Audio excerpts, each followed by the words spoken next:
Hello, everybody. Welcome back to Searching for Sheffields. I was trying to figure out how to proceed with this channel, at least for now. And I think it's important kind of to tell the story about, you know, my perspective, my youth, my experiences. And instead of jumping around year to year, I figured I'd start with the earliest cards I have, which is 1986. So 1986, I was 6 years old. I was not collecting baseball cards. I was more into He-Man and probably riding my big wheel around, and not so much baseball cards. Really, my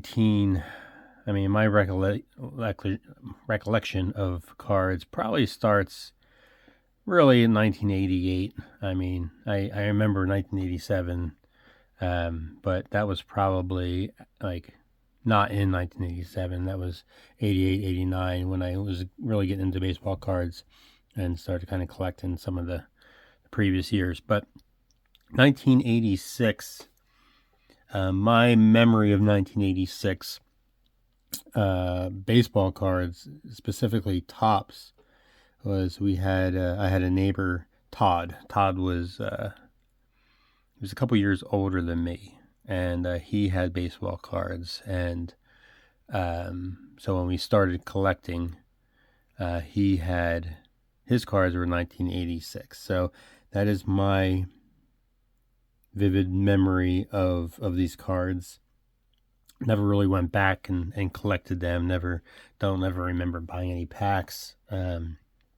However, the most coveted and sought after card at the time was the 1986 Donruss Jose Canseco, the rookie card. So that was, at the time, it was like 75 to 100 to maybe a little bit more,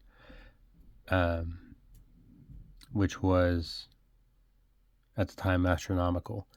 But I don't remember ever seeing 1986 packs for sale. Maybe if they were too much money. But it's kind of nice now, going back how many years, 38 years, I guess, and being able to kind of go through, and that search is real. I think if we pull a Jose Canseco, that would be a real special pull.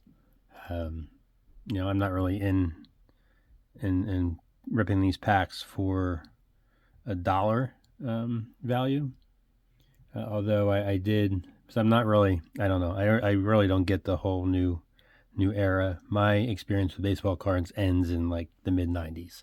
So as far as where the industry is now, with getting everything graded and really focusing on centering, I don't really have that mindset, because that wasn't my mindset back then. And going through these cards, it's almost like a traveling back in time, because my mindset really hasn't changed from back then.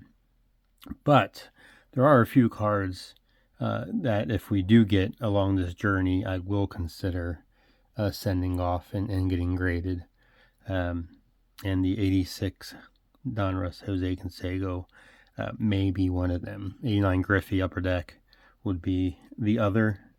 There might be a few along the way, but those are the main two.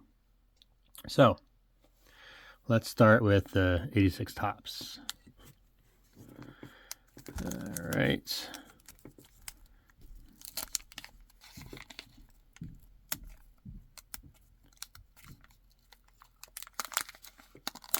Hope everybody's doing well. There's the gum. I'm not gonna try the gum.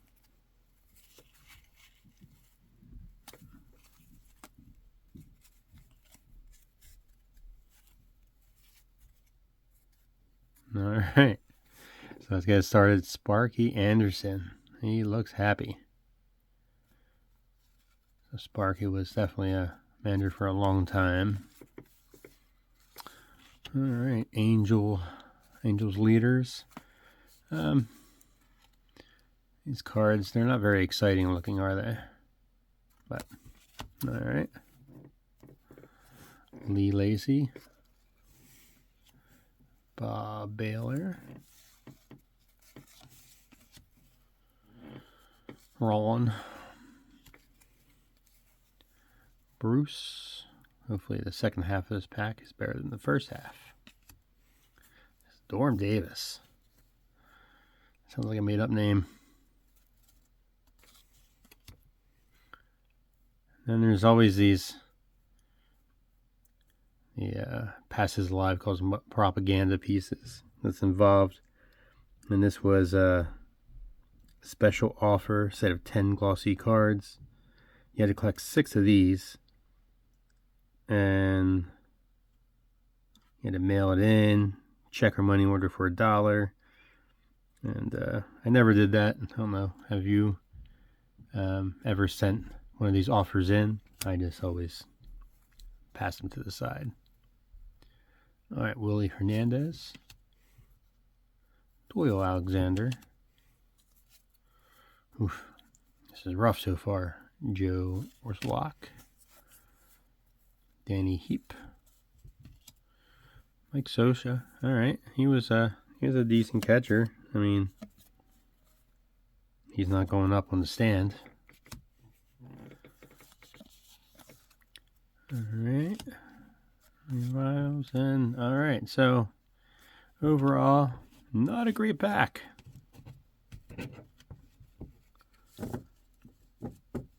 That's okay. That's what happens. All right, let's crack open the 86.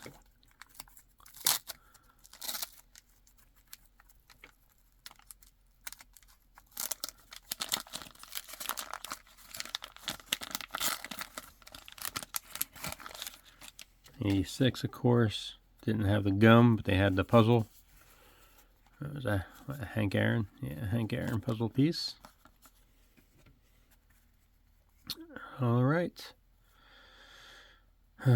Lee, John Wolford, Mike Moore, William McGee,